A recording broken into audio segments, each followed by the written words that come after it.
Bonjour, bienvenue à tout le monde à cette nouvelle rencontre Frites et Sciences, une rencontre où on mange des frites après avoir parlé de science. Et donc on commence par parler de science avec notre invité du jour, Christophe Delard. Christophe Delard qui est, on va laisser passer les invités, Christophe Delard qui est historien, archéologue, qui adore la plongée sous-marine et donc qui a réussi jusqu'à présent, en tous les cas, on lui souhaite que ça continue, à pouvoir vivre ces deux passions de manière très très intensive. Christophe, on va aussi parler de certaines de tes plongées archéologiques justement. Première question tout d'abord, c'est l'archéologie, ok, c'est chouette, ça fait penser à des musées, parfois un peu poussiéreux, à des gens qui étudient des pièces minuscules qu'ils ont sorties de la Terre. Comment devient-on archéologue ? Bonjour à toutes et à tous. Donc oui, je suis Christophe, archéologue. Comment devient-on archéologue ? C'est plutôt simple, ma foi. On suit une formation, voilà, à l'université. Donc évidemment, l'archéologie, c'est quoi en somme ? C'est l'étude de l'homme, c'est l'anthropologie du passé. Donc en gros, j'étudie les gens, les comportements humains, nous, mais dans un autre espace-temps, donc particulièrement dans le passé. Et en passé, est-ce qu'on a une spécialisation ? Est-ce que c'est le passé d'il y a 400 ans, le passé d'il y a 2000 ans, le passé d'il y a 10 000 ans ? Alors par définition, l'archéologie commence hier, voire il y a 1 heure. Donc tout ce qui est produit par l'homme par le passé, donc même un passé contemporain. Après, il y a des définitions. En général, on attend 1 siècle, 100 ans, pour vraiment définir que quelque chose, une maison, un bateau, une épave, s'inscrivent dans le domaine de l'archéologie. Donc vraiment pour avoir un peu de recul, sinon on bascule vraiment dans l'anthropologie. Et donc pour l'archéologie, en fait ça ne s'arrête pas. On peut remonter le temps jusqu'au moment où l'homme a commencé à vivre en communauté. Donc ça peut être le néolithique, c'est-à-dire vraiment le moment où les hommes passent du chasseur-cueilleur à des sédentaires. Évidemment, ça peut remonter beaucoup plus loin, en tout cas pour l'espèce Homo sapiens. C'est quelle période ça, le néolithique, pour nous ? Parce qu'il y a des néolithiques différents d'un continent à l'autre. Ça remonte à combien d'années ? Alors on a à 10 000 ans. 10 000 ans. Alors souvent on oublie, mais finalement l'homme est une espèce très récente, surtout en tant qu'humanité, on va dire. Et donc vraiment, on a 10 000 ans comme espèce. Quelle différence entre archéologue et historien ? Quel type d'objet, sur quel type d'objet travaillez-vous ? Qu'est-ce que vous recherchez ? Qu'est-ce que vous étudiez ? Qu'est-ce que vous analysez ? Alors c'est effectivement une différence importante. En général, les historiens utilisent des sources écrites.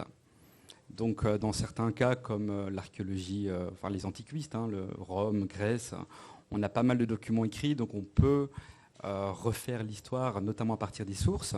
Dans le domaine de l'archéologie, c'est plus particulier, parce qu'on étudie des cultures qui n'ont pas laissé de traces écrites ou des composants narratifs de leur civilisation. Et donc, pour pouvoir comprendre des populations du passé qui n'ont pas laissé de traces écrites, nous devons les étudier par le biais de ce qu'on appelle la culture matérielle. Donc en gros, tous les objets qu'ils ont produits, les maisons, les routes. Donc on doit vraiment investiguer le sous-sol et à partir des objets, essayer de comprendre comment les gens vivaient, sous quelle structure, dans quel bâtiment, etc. Et donc on utilise surtout du matériel qui ne parle pas, mais on le fait parler. Et on le fait parler de plein de manières différentes, j'imagine en étudiant des formes, en étudiant peut-être des couleurs sur certains objets, des pigments, etc. Mais aussi en ayant recours à des technologies de pointe en chimie, en physique, par exemple. Oui, ça va de l'analyse la plus basique entre l'étude d'un objet, une céramique, mais au-delà de l'objet et de sa production, donc imaginons quelqu'un qui produit un récipient, ça apporte pas mal d'informations. Par exemple, si on retrouve des résidus à l'intérieur d'une céramique, on va peut-être pouvoir, donc des résidus organiques, on va peut-être pouvoir savoir ce qu'il mangeait, par exemple. Et évidemment, depuis 20 ans, 30 ans, 3 décennies, les techniques en parallèle évoluent, aussi du domaine de la science, des sciences de la Terre, des sciences du vivant. Et donc, tous ces outils nous permettent d'avoir vraiment des analyses plus poussées pour vraiment, on va dire, identifier des choses que le seul regard, l'œil humain, ne peut pas percevoir. On parle d'objets, est-ce qu'on parle aussi de restes humains ? Oui. En archéologie. Alors évidemment, il y a plein de sous-disciplines, entre guillemets, en tout cas des spécialités. Et donc aujourd'hui, progressivement, des archéologues se spécialisent. Notamment, il y a des archéologues qui travaillent sur la production matérielle, donc par exemple des céramologues sur la céramique. Mais par exemple, la faune, donc les restes d'ossements d'animaux, donc ce sont des zooarchéologues, eux étudient justement, essayent d'identifier ce qu'on appelle des taxons, donc en gros quelle espèce, et en fait peuvent reconstituer un biotope, un écosystème, voir comment et ce que les gens mangeaient dans le passé, ou les ossements humains, c'est plutôt la bioarchéologie, et aujourd'hui on fait des miracles avec des restes humains, avec un squelette dans un cercueil ou dans une tombe, on peut déterminer l'âge, le sexe, voir ses pathologies, il y a pas mal de choses. Bien sûr, tout ce qui est autour, s'il y a des vêtements, du mobilier. Et aujourd'hui, encore une fois, par le biais de la science, on peut faire notamment des analyses isotopiques à partir des dents. Et ça fait des miracles, dans le sens où avec ces isotopes, on peut déterminer le lieu de naissance par rapport à des signatures isotopiques. Donc on peut vraiment aborder des thèmes qu'on ne pouvait pas faire avant. Par exemple, la paléomobilité, donc l'immigration du passé. Et on peut se rendre compte qu'il y a 1000 ans, 2000 ans, des populations sont nées dans le bassin méditerranéen, ont migré vers un endroit, ils sont morts à un endroit parce qu'on a leur tombe. Mais les dents nous permettent de déterminer qu'elles sont nées à 3000 km de là, par exemple. Qu'est-ce que les archéologues, dans 10 000 ans, vont pouvoir dire de nos dents après qu'on ait mangé des frites? Je suis un peu inquiet à ce niveau-là. C'est une demi-boutade. Plongée subaquatique. Alors, c'est une passion depuis toujours? Presque ou pas. Alors, en réalité, je n'avais jamais plongé de ma vie. Donc j'ai terminé mes études d'archéologie. J'ai commencé à travailler en Amérique latine. Et en fait, vu que je travaillais sur un espace littoral lacustre, donc en d'autres mots au bord d'un grand lac, et que je n'avais pas les réponses à mes questions, j'ai fait le choix de basculer de l'autre côté du miroir. Donc en gros, d'aller dans l'eau, notamment parce que les sciences de la Terre déterminaient que ce lac avait changé de niveau et qu'en réalité, tout ce que je recherchais sur le littoral actuel n'existait pas, ou en tout cas n'était pas visible parce qu'il était sous l'eau. Parce que l'eau avait monté. Exactement. Donc ce sont des paysages culturels inondés, et c'est comme ça que j'ai commencé à plonger. Mais la plongée, c'est plutôt un moyen, c'est un peu ma navette spatiale qui me permet justement d'accéder au secteur ou à la région que j'étudie. D'accord. Donc le lac en question, on a déjà lâché son nom, c'est le lac Titicaca, évidemment, en Bolivie, le lac le plus haut du monde, quelque part, 5000 mètres. Le lac le plus haut navigable du monde, et on est à presque 4000. 4000, ok, d'accord. Et quand on plonge, donc on est très haut, on plonge dans ce lac, mais le lac en tant que tel n'est pas très profond, j'imagine. Vous n'avez pas plongé à 200 mètres de profondeur pour retrouver des objets archéologiques. Oui. Et donc le lac, il est déjà il est en altitude, donc il peut être profond, il y a des secteurs de plus de 300 mètres, mais nous évidemment on se concentre dans les zones entre les 3 et 15 mètres de profondeur, et cela pour deux raisons. La première, la plongée reste dangereuse, parce que quand on plonge, on accumule de l'azote, et l'azote peut créer des accidents de décompression. Donc en gros, plus on plonge profond, plus on accumule et plus ça devient dangereux. Donc on limite la profondeur. Et le deuxième point, c'est finalement, vu que ces modèles de changement climatique montrent que ce lac n'a pas varié de plus de 20 mètres, par exemple, ça n'a aucun sens de plonger à 100 mètres de fond, même si on y arrive, parce qu'on ne va pas retrouver des installations portuaires à 200 mètres de fond. La campagne sur place, ou les campagnes sur place, de plongée, de récolte d'objets, etc. Après, il faut bien sûr travailler dessus en laboratoire. Les identifier, les analyser, les interpréter. Tout ça se fait où quand on sort des objets du lac Titicaca? Alors donc en l'occurrence, je travaille bien en Bolivie. Donc ce lac, c'est vraiment entre la Bolivie et le Pérou. Donc on est déjà dans un pays étranger, donc on doit se soumettre naturellement bien sûr, mais à la normative, à la législation du pays et aux lois internationales. Et donc, par exemple, pour pouvoir travailler là-bas, on doit faire des démarches. On a un permis de fouille du ministère et des communautés. On pourra en parler plus tard. Et donc, en gros, toutes nos démarches sur place, incluant la plongée, et bien sûr, lorsqu'on sort des objets, tous ces objets restent sur place. Donc, on doit vraiment s'organiser pour travailler, plonger, conserver, faire les dépôts et faire toute l'analyse. Donc, en réalité, on part entre 6 à 8 semaines par an. Et on fait à la fois le travail sous l'eau et l'analyse généralement des années précédentes de ce mobilier qui ne quitte pas les frontières du pays. Et alors, vous travaillez avec des archéologues locaux, péruviens, boliviens, etc. Voilà, oui, donc c'est des équipes mixtes et donc à la fois des partenaires, des collaborateurs européens, de Belgique notamment, et puis bien sûr les collègues latino-américains, principalement boliviens, dans le sens aussi où l'intérêt notamment de la Bolivie, c'est un pays qui n'a pas accès à la mer, hein, donc qui a été relativement préservé des vagues d'immigration 19e, 20e. Tout ça pour dire que la population actuelle de Bolivie, les Boliviens, presque 100% de la population est encore d'origine native, donc il n'a pas été métissé avec des Espagnols ou d'immigration 19e, 20e.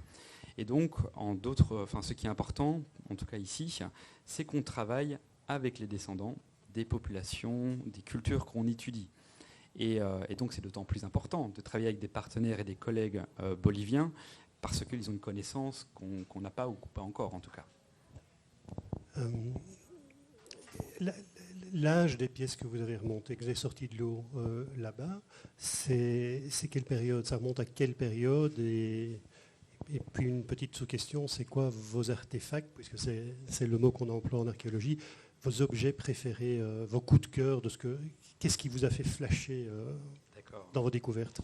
Et donc, en fait, ce n'est pas si vieux. Donc, par exemple, le peuplement de l'Amérique à 12 000 ans, 15 000. Bon, maintenant, il y a des dates qui reculent peut-être à 30 000. Donc, il faut imaginer que par rapport à nous, à l'Europe continentale, les vagues d'immigration sont arrivées par le nord, probablement, détroit de Bering, il y a 12 000, 15 000 ans. Au nord de l'Amérique, puis a commencé à peupler vers le sud. Donc déjà, ce sont des populations qui ne sont pas si anciennes. Et nous, en l'occurrence, le néolithique dans cette région débute il y a 3000 ans, pas il y a 10 000 ans. Donc vraiment où les populations se sédentarisent. Et donc, c'est à ce moment-là qu'on retrouve le plus de vestiges. Parce que les chasseurs-cueilleurs, ceux qui chassent aussi la mégafaune, c'est pas les mammouths, il y en avait, mais voilà, ça laisse peu de traces, ou de manière assez ponctuelle. On a vraiment, dans le domaine de l'archéologie, on retrouve beaucoup de choses à partir du moment où l'homme, en communauté, a décidé de planter sa tente, cultiver le maïs, domestiquer le lama. Et donc on retrouve tout ça. Donc nous, on a vraiment une culture matérielle des 3 derniers millénaires pour la région. Et pour répondre à la sous-question... Le coup de cœur, oui. Le coup de cœur. Donc évidemment, alors il faut imaginer que l'Amérique latine, en particulier dans les Andes, donc ce sont les Incas. Alors parfois on compare les Incas avec les Égyptiens, mais les Incas c'était il y a 500 ans, les Égyptiens c'est plurimillénaire. Et notamment, dans le cas notamment de fouilles de contexte d'offrandes, on retrouve des objets qui brillent. Et donc souvent on me pose la question si c'est les objets préférés. Il faut s'imaginer que par exemple l'or en l'occurrence n'a pas de valeur pécuniaire sur le continent dans les Andes. C'était un peu les larmes du soleil, c'était vraiment l'apanage de l'Inca, de l'empereur. Et donc on a des belles choses comme ceci, mais réellement, en tout cas moi pour ma part, quand on travaille, les choses les plus belles qu'on peut retrouver, ce sont des objets du quotidien. Donc, par exemple, on retrouve des kits de tailleurs de pierre, on retrouve des céramiques qui ont été produites, mais vu qu'avec les contextes sous l'eau, l'iconographie, donc les dessins ont disparu, en fait on retrouve plein de traces d'empreintes digitales que le potier s'est dit, moi je m'en fous, je vais modeler mon truc, alors on voit tout ça, et puis il a mis une enveloppe dessus qui a disparu, et donc on retrouve même des empreintes de main d'un artisan d'il y a 1500 ans, et à côté sa gamelle avec son bout de lama, on retrouve un jouet d'enfant quasi, et puis les outils aussi, enfin pas mal de choses, et donc on a vraiment... parce que voilà, une culture, une civilisation, c'est vaste. On travaille sur l'homme et vraiment pour bien appréhender une culture ancienne, il faut quasi descendre à l'échelle individuelle et à partir du moment où on se rend compte, on arrive à percevoir ce que faisait tel individu à tel moment, ça donne une échelle humaine, ça donne vraiment une humanité aux objets qu'on trouve. D'accord. Là, c'est très exotique, hein, ce dont on parle, l'Amérique latine, les Andes, ce fameux lac Titicaca, les plongées dans cet environnement. Les photos qui défilent montrent la plupart du temps un ciel bleu, de splendides montagnes avec ou sans neige, et puis les plongeurs et votre boulot sur place. Mais quand on fait de la plongée archéologique, il n'y a pas que le Titicaca dans la vie, j'ai envie de dire. Vous êtes actif ailleurs aussi. Oui, effectivement. Alors ceci, c'est une discipline relativement récente. pour la simple et bonne raison que ce n'est pas naturel de travailler sur l'eau. L'homme, la physiologie, on n'est pas fait pour travailler sous l'eau. Et c'est depuis que le scaphandre autonome a été inventé, Cousteau, Gagnon, 45, 46, etc. Ça a permis, dans un premier temps, à des plongeurs d'accéder au milieu sous l'eau, hyperbare, et progressivement des archéologues. Même si au début de l'épopée archéologique sous l'eau, c'était principalement des plongeurs, et puis il y avait le conservateur au bord de l'eau avec sa petite pipe qui disait ah, peut-être tu vas plonger, ramène-moi des amphores. Ça a évidemment évolué, et ça fait vraiment 2 voire 3 décennies dans certaines régions, voire moins en Amérique latine, où réellement les archéologues se mouillent, vont dans l'eau et accèdent à ce patrimoine. Et en Belgique, est-ce que ça existe, l'archéologie subaquatique ? Bien sûr, merci pour la question. Et oui, ça existe, quasi depuis l'origine. Donc il faut vraiment imaginer que la première fouille, vraiment le coup de départ du premier chantier d'archéologie sous l'eau, c'est en 1953. Le Grand Congloué à Marseille. Et en Belgique, ça a démarré en 1959, donc à peine 6 ans après. Très rapidement. Et là, en l'occurrence, c'était aux Grottes de Han, pour ceux qui connaissent. En-sur-Lesse. Donc vraiment au-delà du massif karstique et de la grotte, c'est un des sites les plus merveilleux, où on a vraiment 10 000 ans d'histoire, depuis le Mésolithique jusqu'à aujourd'hui. Et depuis 63 ans, les plongeurs se relaient génération après génération pour explorer le lit de la rivière, donc sous l'eau, et donc explorer notre histoire. Il y a des endroits très spécifiques, hein. C'est à la sortie de la grotte, c'est ça ? Alors voilà, aujourd'hui notamment, moi j'ai repris l'équipe avec une collègue, Cécile Ancio, et donc on travaille à la résurgence de la Lesse, donc vraiment à la sortie de la rivière de la grotte, mais à l'intérieur du massif, dans la grotte elle-même, la rivière continue, et ça a été fouillé dedans. Ici, en l'occurrence, la particularité, c'est vu que c'est une grotte touristique, c'est la plus vieille société touristique de Belgique, 1895. Et la particularité, c'est vu que tout a été aménagé, notamment l'électricité avant même la maison Solvay à Bruxelles. En fait, toutes les galeries ont été décolmatées, donc il n'y a plus d'archéologie en dehors de l'eau. Vu qu'à la rivière, ça a été une opportunité. Ce patrimoine est préservé dans l'eau. Donc, l'archéologie sous l'eau est née en 1959 en Belgique, à Ans-sur-Lesse. Peut-être pour conclure sur cet aspect de la Lesse et de la plongée dans la Lesse, est-ce qu'il y a des objets tout à fait remarquables que vous avez éventuellement découverts ou que vos prédécesseurs ont découverts et qui sont peut-être visibles quelque part, je ne sais pas. Donc à Ans-sur-Lesse en particulier. Alors là, je vais craquer, mais oui, le site est incroyable. Jamais aucun site en Europe occidentale, en tout cas en milieu sous l'eau, n'a fourni autant de matériel. Donc il faut imaginer un peu les étoiles dans les yeux des premiers plongeurs. Les 10 premières années, dans le lit de la rivière, donc dans la partie la plus profonde, maintenant on fouille des talus, en fait ils ont retrouvé des épées entières, des casques, un diplôme romain en bronze où c'est noté vraiment tel vétéran de l'armée de Gaulle, voilà. Et en fait c'est incroyable, il faut aller voir les objets. C'est vraiment toute une production très dense. Et l'intérêt au final de l'archéologie sous l'eau, c'est qu'il faut imaginer que les objets en bronze, en métal, ça ne se conserve pas chez nous, en dehors de l'eau, parce qu'il fait humide. Il y a l'oxydation. Il y a l'oxydation. Si vous laissez votre épée aujourd'hui traîner pendant 10 ans, elle disparaît. La rivière conserve tout. C'est un milieu d'anaérobie, c'est un grand frigo, donc température constante, pas de lumière, pas d'oxydation. Et donc on retrouve des épées, des objets de 4000 ans, 3000 ans, 5000 ans, qui n'ont aucune dégradation. On les sort de l'eau comme s'ils sortaient de la forge 5000 ans plus tôt. Et donc c'est notamment un des avantages de cette discipline, c'est qu'on a accès à un patrimoine produit par nos ancêtres qui est intact et magnifique en l'occurrence. Et ces objets sont visibles où ça ? Pour Ans-sur-Lesse, ils sont sur le site. Il y a un musée. Il y a un petit musée préhistorant et qui est très chouette et waouh, ça vaut la peine d'aller voir. Écoutez, je vous remercie. Ma dernière question est plutôt prospective. Et maintenant, so what ? Vous allez fouiller où ? Vous avez envie de fouiller où ? Et sous question, cette dernière question, je mets une question tiroir en dessous, c'est comment est-ce que ça s'organise les fouilles ? Vous décidez, tiens, je vais aller fouiller dans le Nil par exemple, ou je vais aller fouiller dans le lac de Genneval, ou dans les étangs d'Ixelles. Eh ben, je prends mon scaphandre et j'y vais, ou comment ça marche ? Alors pour la sous-question, en archéologie, il y a deux choses. Il y a vraiment l'archéologie préventive, où on doit faire des fouilles avant de construire un bâtiment pour voir s'il n'y a rien ou sauvegarder, et l'archéologie programmée, ce qui est mon domaine, notamment dans la recherche. Ici, je dépends d'une université. Et effectivement, l'avantage de la fouille programmée, c'est que je dois donc élaborer un projet de recherche qui est validé par les institutions académiques. Mais je choisis ce que je veux, entre guillemets, à partir du moment où le projet est cohérent. Moi, en l'occurrence, j'ai monté ce projet en Bolivie il y a longtemps déjà, en 2012. Et donc, j'ai fait le choix d'aller là-bas et de mettre en place ce projet et donc de le développer. Et ensuite, effectivement, on a la vision, on a les résultats, on a des belles images. Mais 80% de mon travail, c'est administratif, faire les contrats, faire les assurances, faire les papiers, faire les autorisations, etc. Et puis bien sûr, tous les enjeux de sécurité, c'est un travail dangereux. Et donc il y a cette facette qui est un peu méconnue, qui demande beaucoup de travail. Mais au final, quand on est en équipe, sur le bateau, au milieu de ce lac, prêt à plonger sur ces vestiges, ça vaut des journées de travail administratif, etc. Et les projets ? Et les projets. Et je pars au Paraguay dans 2 semaines, mais je ne peux pas le dire, c'est vrai. Donc bref. D'accord. Oui, j'avais oublié ça. Une campagne, donc. Une campagne. En tout cas, moi, je repars en Amérique Bolivie. latine. Voilà. Je repars en Bolivie pour une 10e mission en mois d'avril, probablement. Et notamment, le hasard, on est tombé sur un bateau. Parce qu'au-delà de ça, il y a un autre patrimoine.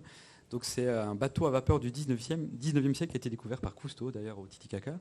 Et qui a coulé, en fait. Qui a coulé, littéralement. Donc il n'y a pas que du Inca, il y a du plus tardif. Et voilà, donc on termine un peu ce projet. C'est peut-être la dernière mission, en tout cas ici. Et évidemment, après 10 ans, 15 ans d'expérience, voire de maturité de recherche, je vais tout doucement basculer sur les autres petits lacs en périphérie, parce qu'il y a plein de lacs près de Cusco, près d'autres régions, voire à 6000 mètres d'altitude, sur un volcan. Donc ce que le lac nous a fourni, c'est un petit échantillonnage du potentiel de ce site, quoi, de l'ensemble du fait de travailler sous l'eau. Et il y a des milliers de lacs, vu que c'est une cordillère, c'est une chaîne de montagnes la plus longue du monde, ça fait 5-6 000 km. Imaginez le nombre de lacs qu'il y a là-haut. Et donc, je n'aurais pas assez avec une seule vie pour tous les explorer, mais je me suis fait une to-do list de priorités. Et on va voir ce que ça donne. Merci beaucoup, Christophe Delard. Nous allons passer le micro à la salle. Vous avez probablement des questions à poser à Christophe.